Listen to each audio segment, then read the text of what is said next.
గురుగారు, అమావాస్య తిథి యొక్క ప్రత్యేకత ఏమిటి? అమావాస్య నాడు పితృతర్పణాలు ఎందుకు సమర్పిస్తారు? ఆదిత్యే అహని సంప్రాప్తే గచ్చంతి పితరం స్వయం పుత్రద్వారేషు తిష్టంతి పిపాసా సమన్విత అని చెబుతుంది వరాహపురాణం. అంటే అమావాస్య నాడు సూర్యచంద్రులు కలిసి ఉన్నప్పుడు పితృదేవతలంతా వారి సంతానము యొక్క వాకిటి ముందుకు వస్తారట. ఎలా ఉంటుంది వాళ్ళ పరిస్థితి? క్షుత్ పిపాసా సమన్విత, ఆకలి దాహం రెండూ అవుతూ ఉంటాయట.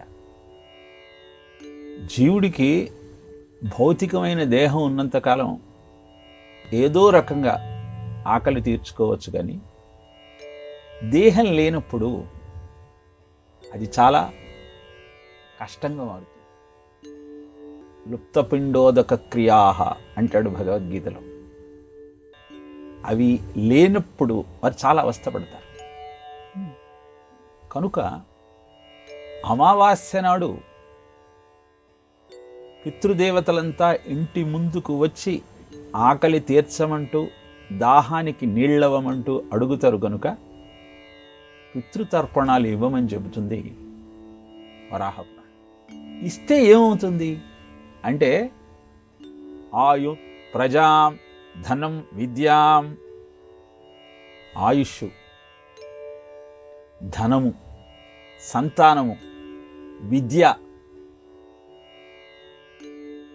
ఇవన్నీ కూడా వాళ్ళు ప్రసాదిస్తారు.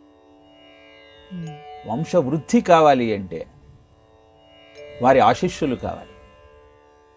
లేకపోతే ఆకలితో అలమటించి కనీసం తర్పణం కూడా వదలటానికి అవకాశం లేని స్థితిలో ఉన్న సంతానాన్ని చూసి వాళ్ళు దుఃఖిస్తారు అని పురాణం తెలియజేస్తుంది. వాళ్ళు దేహమే వదిలేసిన తరువాత వాళ్లకు పంపించడానికి వాళ్ళ అడ్రస్ ఎలా తెలుస్తుంది అన్న సమస్యకు కూడా సమాధానం చెప్పింది. నామ గోత్రంతు పిత్రాణం ప్రాపకం హవ్యకవ్యయోహో. వాళ్లకు నామము గోత్రము చెబుతాం.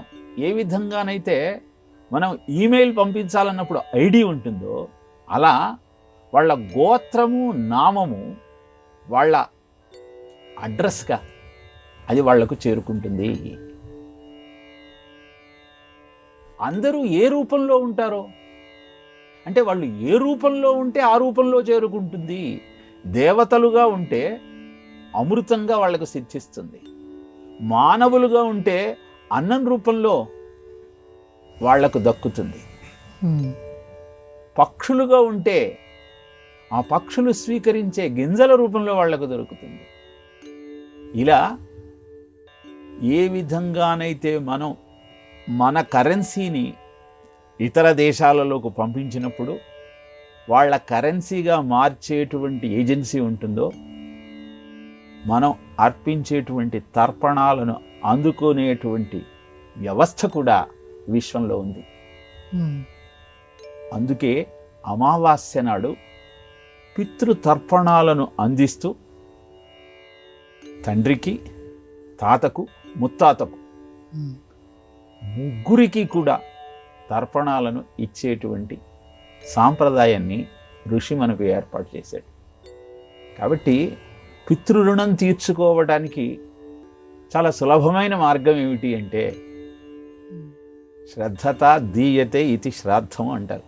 శ్రద్ధగా వారికి క్షుత్తు పిపాస తీర్చటం కోసం తర్పణాలు ఇవ్వటం, శ్రాద్ధం పెట్టడం, ఈ రెండు కూడా అమావాస్య నాడు చేస్తే పితృదేవతలు సంతోషించి భోగభాగ్యాలను, వంశ అభివృద్ధిని కలుగజేస్తారు అని పురాణం తెలియజేస్తున్న సత్యం.